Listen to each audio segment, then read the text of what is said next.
All right. So Ian, now that you're back, let's talk about these top three lessons learned from one of the Red Panda members that made $42,000 trading futures in the last 30 days. Man, I'll go back to what we were just talking about. It's a few trades. So today Nasdaq dropped really hard. Kudos to my guy. I won't say your name because I don't want people blowing you up like that. But everyone thinks that the secret to making a lot of money in trading is to trade more. It's actually less. Like last month, I took 18 trades, won all 18. And I can argue probably even last month, I probably overtraded. So number one, I'll say here, only take 10 good trades on the year. Number two, have a really, really big target. So if you are going to trade capital, size up after you practice your 300 trades, and your trade should make you a sizable amount of money. If your trades are not making you between, let's say, $5,000 to $15,000 per trade, your risk to reward ratio is off when your target is too short. And number three, the part that me, you, Trap, shout out Bam, Mike, MG, everybody who be in the chat, you have to put the time in. Please put this in chat. If you want to get rich, you have to invest in your knowledge. I'm not selling you guys anything, but the number of people that I've met when I ask, hey, have you read 25 books this year? They're like, no.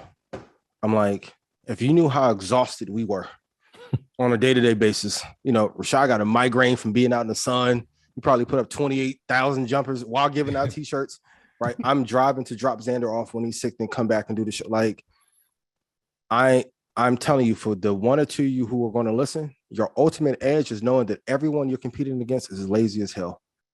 Please read 50 pages a day. Complete Turtle Traders, Market Wizards, Unknown Market Wizards, Hedge Fund Market Wizards, and dive through those pages. And then everyone's going to have the same roller coaster. If you're excited when you first start, then you lose and you're like, I should quit. What my guy did, he just kept pouring in. And then, you know, he was hitting me at 2 o'clock, 3 o'clock in the morning, 4 o'clock in the morning with ideas. And that's when I know he was getting into his zone, because the knowledge is going to equip you to be able to make the kind of capital that you want. Because this really is a game of information. That's why I put so much time into reading and tell you guys to pour in so much, because all the secrets are hidden in the book. But once you put them together in like a gumbo pot, that's where your edge is going to be. So read more. You need, your trades should produce 5 to 15,000 minimum per trade.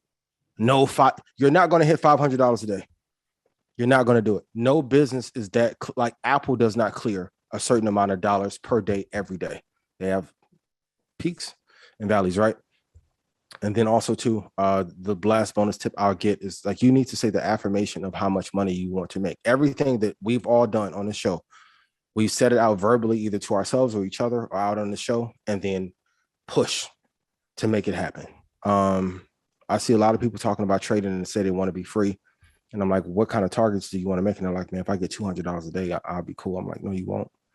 No, you won't. So set a big target. Don't tell your family. Don't tell your friends. Keep it inside of you and tell yourself that you're capable and you're worthy of it.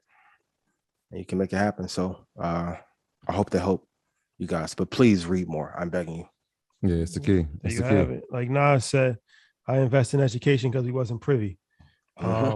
Very important bar right there. Always read, man. Always read. And Ian's not joking. Like when I call him, when he calls me, if he FaceTimes me, usually I'm in front of the computer. Yeah. Even like yesterday, I got Sunday after we did the charity give back. I'm in the lab. Like I told him, like I'm in the lab. Like, I can feel the energy. Even if there's like calls out, I'm like, oh, okay. Yeah. Great. I'm not gonna release that one yet. I'm not finished on my research on it, but yeah, always in the lab, man, because there's always something to learn. Like it's incredible. I love learning, and so being in this world, like the stock market and finance, it's like it's so fascinating. I'm like, this is life changing. Wait, does everybody not investing and financing are lazy? I'm like, do people realize it? They're saying this. Like, all we gotta do is follow this, and there's another rabbit hole. So learning never stops, man. I see some people shouting out the book club. Shout out to the book club. Shout out to G. They're reading the Intelligent Investor. They started that yesterday. Shout out to all the earners that were in there. They actually had a listening party before it, which was dope. Because a lot of people, we try to read and it's like tough for us. And so Janet had the great idea, like, hey, let's just have the listening party to it. And so a lot of earners showed up to that, and then had a discussion, because now it's fresh in your head and they're following along, reading it and listening to it. It's dope. And so shout out to all earners. Jaleel, I was speaking to Jaleel yesterday. He was like, he was telling me about some book, and he's like, yeah, you strike me as a person that does audio books. However you get it done, that's how you get it done. The only book I tell people they have to read, like the actual book, is Money Master the Game. But if you do Audible, or I even use an app called 12 Minute. They give you a breakdown of a book in 12 minutes. It helps. Like every book that you guys read, it should produce $1 million idea. Some of you be like, "Oh, I don't like Money Master the Game." I'm like, that's because you didn't execute upon it. If you executed upon what was in there, like you would have every book take one idea from it and then figure out a way for it to make it $1 million, even if you're broke. Because I'll be honest, like when I had less money, I probably was more creative and thought bigger. So use that everything has an advantage and an upside to it. Like, but why is that? Why did you say because that? you have all upside. Like when you're broke and you have nothing, the only thing you can think is like, man, what I'm gonna do to make $22 billion in a year? Like you have to stretch. Like even the conversations from episode 70, like we've all grown.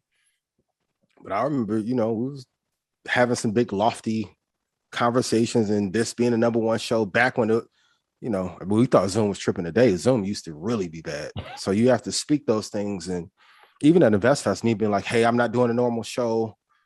I'm going to bring different energy. Like you have to put that. Now I put the pressure on myself, and now I have to deliver. So, my Zoom was messing up. I was getting a tight face like you. I'm like, man, my anxiety kicking in because I want every show to be better. We don't know who's watching. Like Barack Obama may be watching. Hey, Barack. Hey, Michelle. Call me auntie. Everyone has to be great.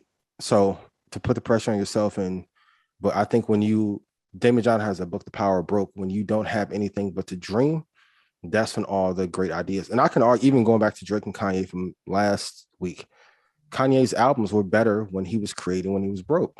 You know what? But I also think that there is something to the fact where if you have money, you're allowed to be more creative too. Because like me, my daily ritual is I wake up and I look at the ceiling, and your leisure has been earned. I meditate from anywhere from a half an hour to an hour. And this is where I come up with my best ideas. I come up with all my thoughts, and it's like the best thing in the world. I say that to say, if I had to wake up early and had to, go through the daily grind and all of that, I wouldn't have enough time to actually think. So I think, having some level of financial freedom actually allows you to think at a higher level, because when you're constantly working, like the average person doesn't really have time to think. I talked about this before. Like you wake up, you get your kids dressed, you take your kids to school, you work from 9 to 5, then you got to pick your kid up, and you got to make dinner. Then you don't even have time to actually even think. You just living, doing what you got to do to survive, and then you just so tired you end up crashing out, and then you just wake up and just do it again tomorrow. Yeah, I'm with you. I used to call it survival mode, right? Like when I was working in the inner city, it was like, look, man, how am I going to get through today? We'll worry about tomorrow when we get there, but let's get through today. And by the time, like you said, it consumes you, right? The teaching, being the school therapist, being a counselor, being a big brother, all those things consume you. It doesn't free your mind to ideas. I always say this to people, I'm like, Earn Your Leisure couldn't exist if I still worked in that setting, because my mind wouldn't be allowed me to think like, yo, we could do this. Oh, this program needs this. But it went from survival mode. Once I got out of that environment, it became thrival mode. I always call it that. Like we go from survival to thrival. Now you have your best opportunity to have a clear mind, or at least have some clarity where you can come up with ideas, where you can actually think ahead. And so those are the two words I used to use for it. Like, yeah, damn, I left that. That was survival. Now it's time for thrival. And so that's where we are now. Can we both be right? Possibly. Yeah. I just think it depends on the person. That's true. That's true. Yeah, that's true. That's a fact.